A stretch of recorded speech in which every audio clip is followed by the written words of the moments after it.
Hello everyone. Thank you for being here today, and thank you to Construction News for organising this event. I'd like to start by pointing out that exactly 52 years ago today, on the 21st of July 1969, Neil Armstrong became the first man to walk on the moon. This strikes me as a fitting coincidence. I see a clear link between that victory in the space race 5 decades ago and our own race to net zero. Just to place it in context, I was 3 months old when that happened, so it is also a long time, but an extraordinary shift. Both are challenges requiring unprecedented collaboration between industrial experts and government, harnessing technological potential and the boldest of ambitions, and bringing them to bear on the defining test of the time. And that's why I'm here today, to talk about innovation, bold vision, and the government-industry partnership which will drive our green transformation. I'm delighted to say that after many challenging months, not least for the construction industry, things are looking up. Our economy is in better health than many predicted, and the FSB, Deloitte, Barclays and the Centre for Economic and Business Research are all reporting the same thing, that across the economy, optimism is returning. So now, as we move away from COVID, the government's aim is to channel that optimism in a constructive, meaningful direction, uniting people and businesses across the country to build back better, faster, fairer and greener. With COP26 fast approaching, we are ready to bring the rest of the world with us on this journey, delivering the Paris Agreement and rebuilding towards our shared net zero future. Of course, the UK has been acting in this area since long before the pandemic. With conscious effort, we have cut our emissions by 44% since 1990 and grown our economy by 78%. We are building green growth. But to triumph in the race to zero, we know we must accelerate. We can do that through the Prime Minister's 10-point plan, which will mobilise £12 billion of government investment and 3 times as much more from the private sector.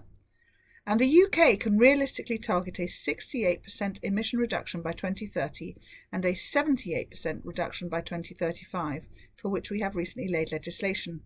Ambitious, but within reach, if we work together. And it is therefore vital that we do. Since the start of the pandemic, we have been clear that this must be a recovery that works for everyone, creating jobs throughout the country and re-energising every community, while at the same time cutting our carbon emissions. A one-size-fits-all government knows best approach to this simply won't work, and there are few partnerships more important than ours, us in government, with you, our world-class construction sector. To realise our bold vision for building back better, we need to wed our strengthening partnership to a bold new approach to the built environment, fundamentally changing how we plan, design and deliver our homes and infrastructure. I believe that bold ideas come from people given space to have them and the opportunity to test them. And the construction sector has those ideas in abundance. You demonstrated this during the pandemic, adapting at lightning speed to brand new ways of working, supported by government and the CLC. We've seen you develop product platforms for off-site manufacturing of schools, offices and homes. You're testing augmented reality as a tool for improving on-site operations and manufacturing processes.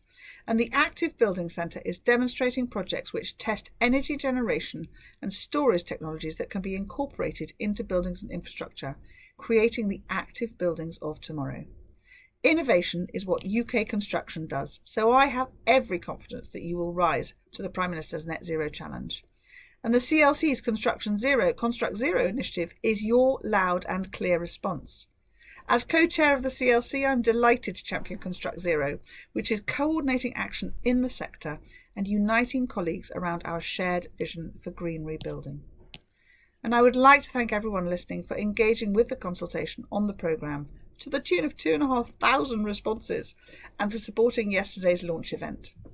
I also welcome the support of the Construct Zero business champions. It's fantastic to see construction businesses of all sizes walking the walk on carbon emissions, playing their part so visibly and setting a really strong example for everyone. Because, and I'll say it again, all sizes walking the walk, everyone's got to build back better. And achieving net zero means everyone. Government, businesses, the VCSE sector and the public as a whole working together as one. which is why the government is consolidating its support for people and businesses across transitioning industries. Our £12 billion investment will support up to 250,000 jobs across the country whilst decarbonising buildings and industry.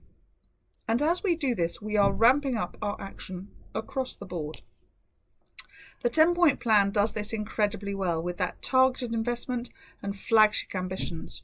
We've laid world-leading carbon reduction legislation. We've published our net zero strategy for industry, which sets out how industry can decarbonise in line with net zero while remaining competitive without simply pushing emissions abroad. And we are harnessing the power of public procurement, another important tool that we have at our disposal.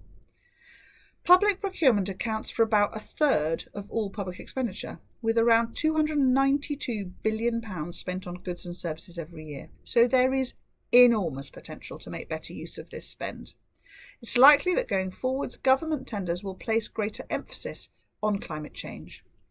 We have made it very clear that whole life value rather than upfront cost is key, and carbon impact is a critical element in assessing broader value.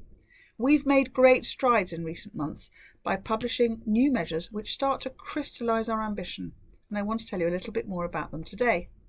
The first is the National Procurement Policy Statement. For the first time, the UK government has set out principles that all contracting authorities need to consider when procuring. And for one of those principles, it's tackling climate change and reducing waste.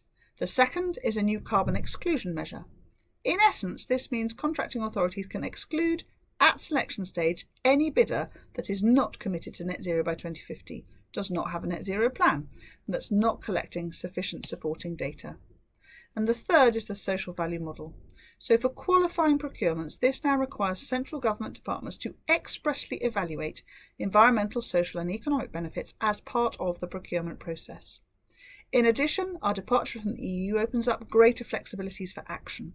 The government's recent Green Paper on procurement reform sets out how we intend to use these flexibilities to go even further. And that's not all. When we became the first major economy to commit to ending our contribution to climate change by 2050, we knew that buildings would be a crucial part of the process. So through the Green Construction Board, the CLC and government are working to improve the efficiency of existing buildings, embed net zero in new constructions, and embrace the bold ideas I've talked about, those innovative ideas for smart construction and digital design. And in the same spirit, we responded to the consultation on future home standards and Part L regulation standards and launched a consultation on future building standards. As we coalesce around the vision of better and green rebuilding, this is an exciting time for you to be working in the construction industry. It's an exciting time for me to be Construction Minister too, helping ensure we play our part, because government and the wider public sector must also walk the walk. The Greening Government commitments set out the actions UK government departments and their agencies will take to reduce our own impacts on the environment. The most recent report has shown that we're making good progress towards this and reducing central government emissions, and I'm encouraged by other work that's well underway to reduce embedded carbon and decarbonise existing assets in public sector estates. Because although the public sector has reduced its emissions by 40% since 1990, we know we're far from the finishing line. We're providing £1 billion in grants to public sector bodies to fund heat decarbonisation and energy efficiency measures through the Public Sector Decarbonisation Scheme. And my department is proud to run the Social Housing Decarbonisation Fund with a vision to achieve net zero social housing by 2050. This is encouraging too. And it brings me back to where I started, by saying that things are looking up. I hope you agree that there is cause for optimism we can carry forward as host of COP26 at the end of the year. What we're doing now sets the scene for that. So today I've outlined not only our commitment to a green recovery, but some of the actions we're taking collectively to make it real. And these actions bring us, as a united kingdom, another step closer to net zero by 2050, meeting the planet's greatest threat with the bold ambition, innovation and collaboration that the moment calls for, and building back better, faster and greener for everyone. Thank you.